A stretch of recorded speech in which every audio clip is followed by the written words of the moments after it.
we need hope. We need to know that we have control over certain things that we can control, and that lighter times are ahead, warmer times are ahead, brighter times are ahead. Hi, I'm Eve Menezes Cunningham, and welcome to the Feel Better Everyday podcast, Season 2. I am so excited to be sharing new, trauma-informed and ADHD-friendly ideas for you to help you take better care of yourself, that highest, wisest, truest, wildest, most joyful, brilliant and miraculous part of yourself, as well as the basic self-care, which we all know can be so challenging at times. I really appreciate you tuning in. If you want a deeper dive, you'll be getting bonus content each week if you sign up as a free or paid subscriber to the Soul to Soul Circle. You can do that for free or from as little as €8 a month. And you can also find more ideas in the book, 365 Ways to Feel Better, Self-Care Ideas for Embodied Wellbeing. I've been listening to your feedback and have made some changes. So new episodes will be out on Tuesdays, and then for free subscribers and paid subscribers of the Soul to Soul Circle, you can find out more at evemc.substack.com. You'll get your bonus content on Wednesdays, and I am really hoping that you're going to enjoy this episode today for Yule, and there's an invitation to join a special winter solstice Yule circle where we work with our own Yule logs on Friday evening. So that's Friday the 20th of December, 9:15 Irish time, 2004.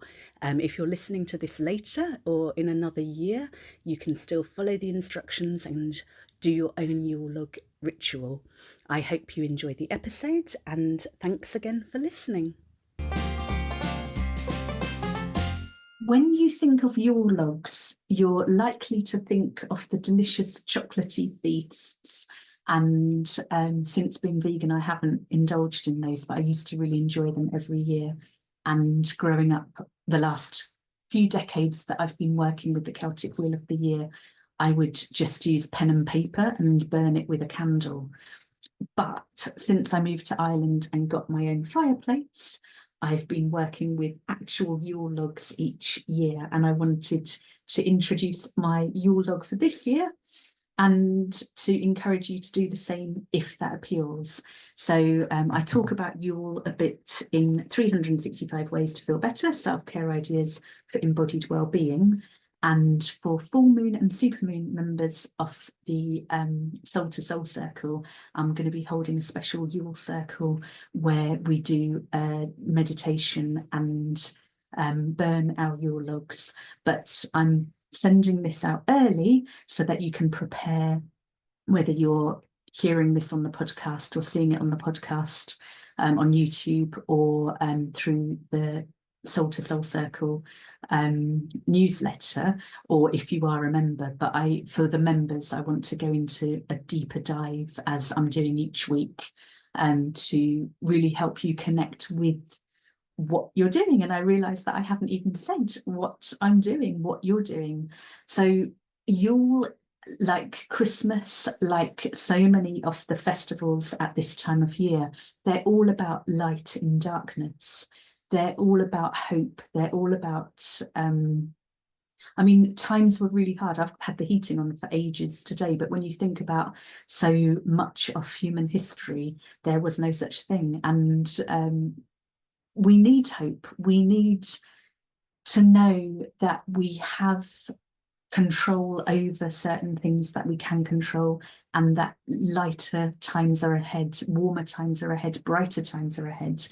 So using a Yule log, or if you don't have an open fireplace or stove, using any piece of paper and pen and reflecting on 2024, thinking about the year so far, your life so far, maybe just using this wonderful time of year where we know that the days are going to start getting longer again from the 22nd of December,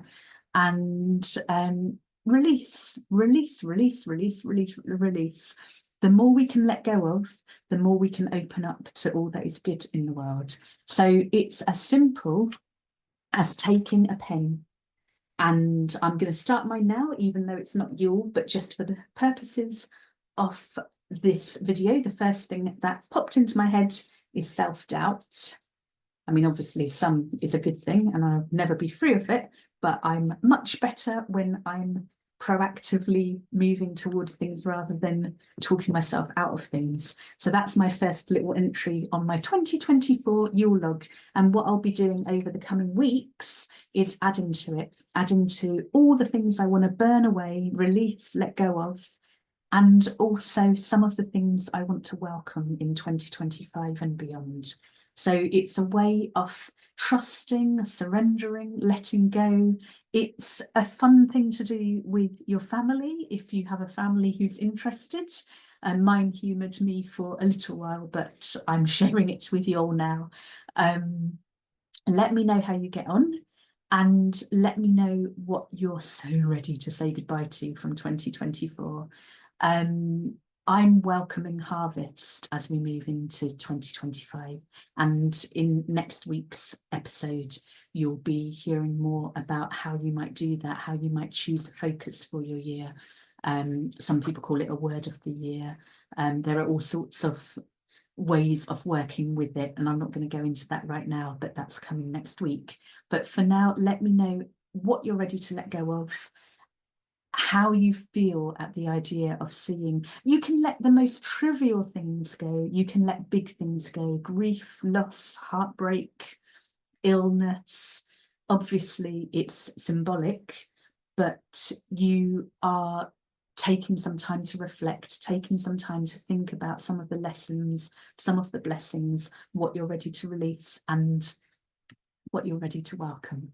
So I hope this is helpful, and please like, comment, share, subscribe, follow, all the things wherever you're watching or listening to this. And I hope you have the coolest of Yules. Thank you for listening to the Feel Better Everyday podcast. I would love to hear what you're adding to your Yule log for the year, and I really hope that I will see you on Friday evening. Next week, we're going to be looking at your vibe for 2025. I really hope that you have a gorgeous Yule winter solstice, and if you haven't already subscribed, you can subscribe via selfcarecoaching.net or evemc.substack.com, or just find out more through the Feel Better Everyday podcast.com and .ie. This episode, like all of them, is produced by me, your host, Eve Menezes Cunningham, and I look forward to sharing more with you next week.